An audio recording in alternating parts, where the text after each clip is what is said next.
So we're going to take a look at example 6, and in this example I've highlighted for you the main thing that you're being asked to find, and that is the parametric equations of a line that comes from the intersection between two planes. And so I've highlighted that intersection line here.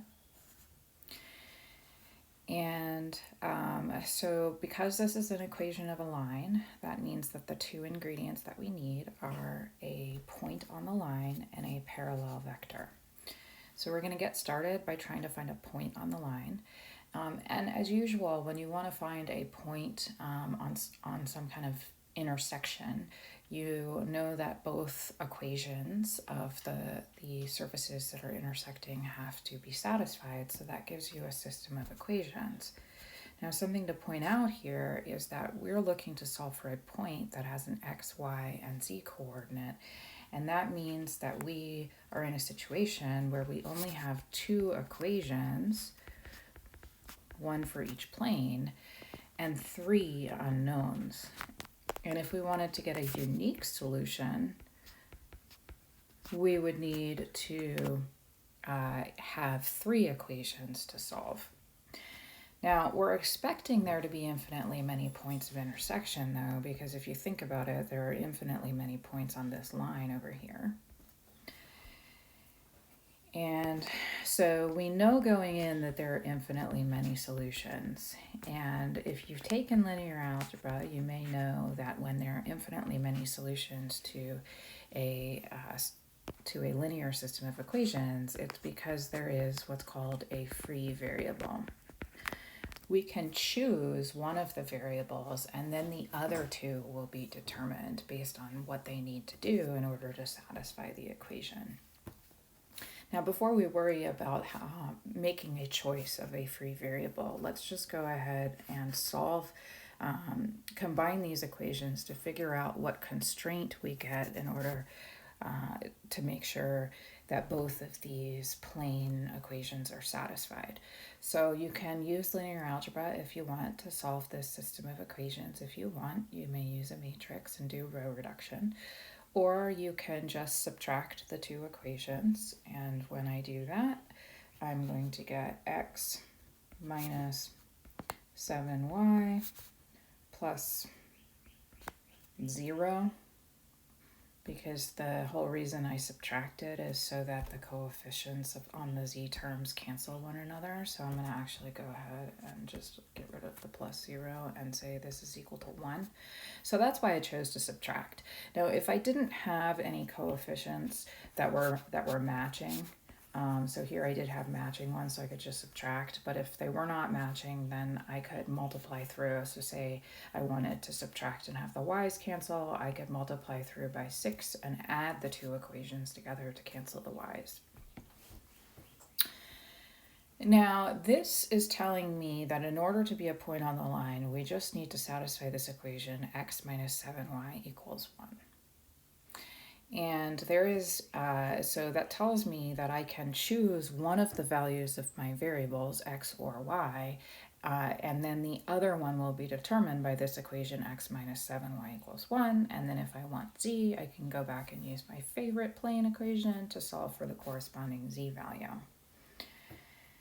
So it doesn't matter whether or not you choose the value of x here or you choose the value of y. However, I would suggest choosing, making a choice that's going to make your numbers nice. So because there's this 7 in my equation, I'm going to go ahead and choose y, and I'm going to choose y to be equal to 0. When y is 0, I then can simplify this equation as x minus 7 times 0 equals 1. And that implies that x is 1. So now I have the x and the y coordinate of a point of intersection. So x is 1, y is 0. And so our point so far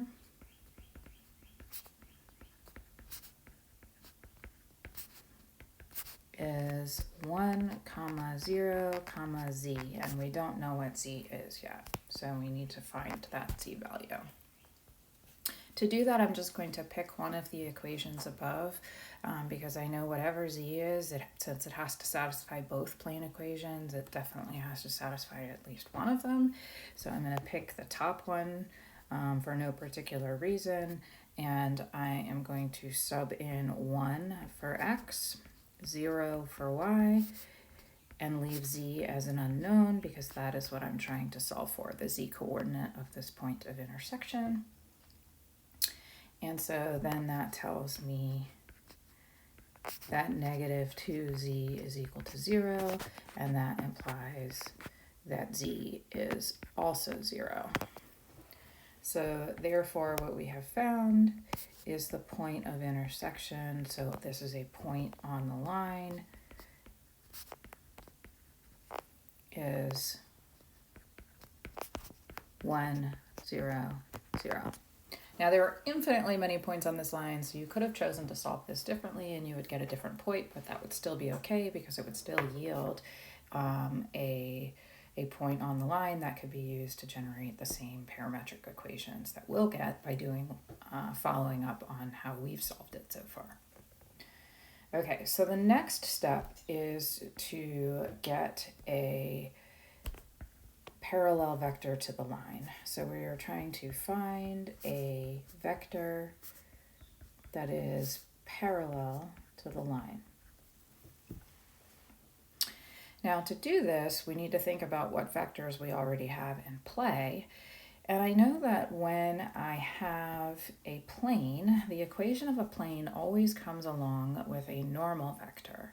The coefficients of the equation of a plane will always tell us the entries in a vector that is perpendicular to that plane.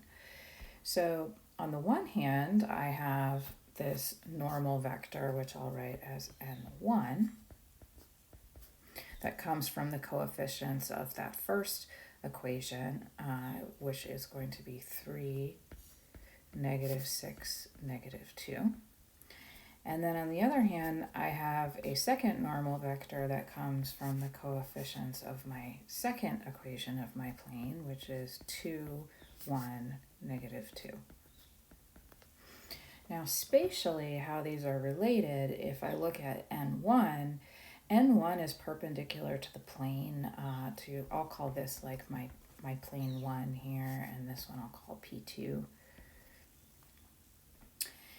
And so because the line is in the first plane, plane 1, I could draw that normal vector. It's going to have to be normal to my line of intersection. And so what I have just drawn here is n1, the normal vector to plane 1. But then I also have a normal vector to the plane P2, and because the line is also in that plane, it is also perpendicular to the line. So right now I have two planes. On the one hand, one of them that I got is perpendicular to plane 1. And on the other one is perpendicular to plane 2. I want something, because it's perpendicular to plane 1 and the line is in there, that means that it is perpendicular to the line. Both of these normal vectors I found are perpendicular to the line. I want something parallel to the line. So what I'm going to use is the fact that because L lies in both planes, N1 and N2 are both perpendicular to L, so their cross product will have to be parallel to L. So just summarizing what I just said over here, L lies in both planes. So N1 and N2 both have to be perpendicular to L. Therefore, N1 cross N2 will be parallel to L.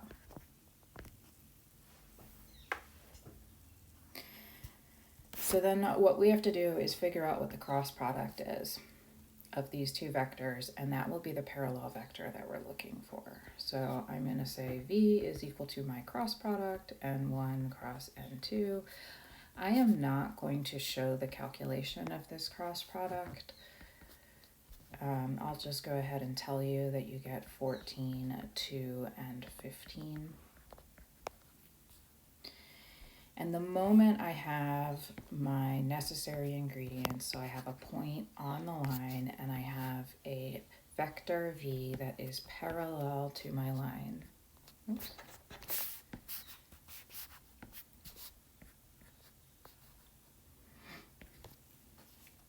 I can write my parametric equations. So therefore, the parametric equations of the line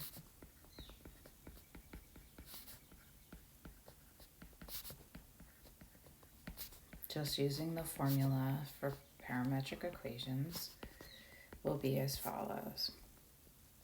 So x, remember I write three different equations, one for x, y, and z. The first part of each equation comes from the point. So since my point is 1, 0, 0, I'm going to write that in there.